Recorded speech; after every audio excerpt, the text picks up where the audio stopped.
گفتوگۆی ناوخۆی حیزبە ئیسلامیەکان بۆ لێک نزیک بوونەوە دەستی پێکرد و دوو حیزبیشیان لە یەکگرتن نزیکن. دوای کەرکووک پارتی سەرجەم پۆستەکانی پارێزگایەکی دیکەشی لەدەستدا و چاوی لە دادگایە بۆی بگەڕێنێتەوە.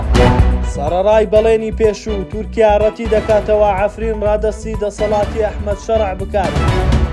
لە ماوەی 2 هەفتەی ڕابردوو جوم و جۆڵ کەوتۆتە نێوان حیزبە ئیسلامیەکان کە بەپێی سەرچاوەیەک بۆ نزیکبوونەوەی و کاری پێکەوەییە.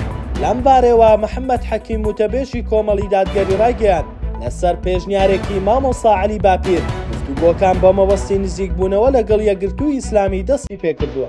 ئاوکات سەرچاوەیەکی بزوتنەوەی پەیوەندی ئیسلامی ڕاگەیان کە لەسەر پێشنیازی مامۆستا عەلی باپیر گفتوگۆیان دەست پێکردووە بۆ ئەوەی کە لەگەڵ کۆمەڵی دادگەری یەک بگرن و لەژێر یەک چەتردا کار بکەن. زەی باسا بزوتنەوەی پەیوەندی ئیسلامی لە ماوەی ڕابردوودا جیابوویەوە و کۆمەڵی دادگەریش لێستادا بەهۆی ناڕازیبوونی لە ژمارەی کورسیەکانی لە پەرلەمانی کوردستان لە پەرلەمان کشاوەتەوە و تا ڕادەیەک کە قۆناغێکی متبوونە. دوای بڕیارەکەی دادگای ئیداری بە یاسایی بوونی کۆبوونەوەکەی ئەنجومەنی پارێزگای نینەوە گۆڕانکاریە ئیدارەکانی پارێزگای نینەوە فەرمانی ئیداری دەرکرد بۆ ئاڵوگۆڕی پۆستەکانی پارێزگای نینەوە کە ژمارەیان 14 پۆستە. لەو ئاڵوگۆڕەدا یەکێتی قایمقامی مەخمور و بەڕێوەبەری چەند ناحیەیەک وەردەگرێت و پارتیش چەند پۆستێکی ئیداری لەو پارێزگایە لەدەست دەدا. هاوکات فراکسیۆنی پارتی لە ئەنجومەنی پارێزگای نینەوە ڕایگەیاندووە ئەو ناعاقیەی بەرامبەریان کراوە قبوڵی ناکەن و چاوەڕێی بڕیاری دادگان پارێزگای نینەوە بۆ ئەوەی مافەکانیان بگەڕێنێتەوە و لەو 14 پۆستەی پارێزگای نینەوە.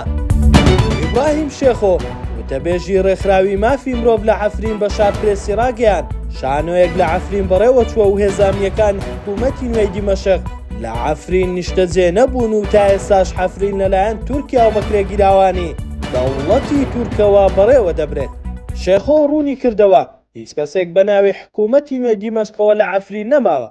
بە هەمان کاتدا گروپەچەتەکانی سەر بە تورکیا و هاوکارانی دیکەیان کە بە سوپای نیشتیمانی سووریا ناسراون لە عەفرین نەکشاونەتەوە و تا ئێستاش لەوێن. ئەوە لە کاتێکدا پێشتر چەند هەواڵێک بڵاوکرایەوە کەوا تورکیا ڕەزامەندی داوە کە عەفرین بخرێتە ژێر دەسەڵاتی دیمەشق.